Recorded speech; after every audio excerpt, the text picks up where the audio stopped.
বন্ধু বলো বান্ধব বলো বলো পরিবার, এই দুনিয়ার মানুষ সবাই বড়ই স্বার্থপর।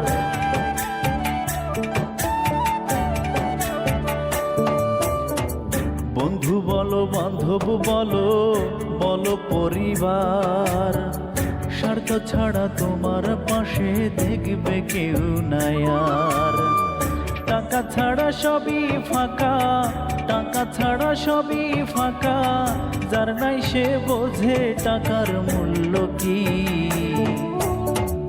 টাকা থাকলে সম্মান দিবে মানুষে, টাকা থাকলে মূল্য দিবে মানুষে।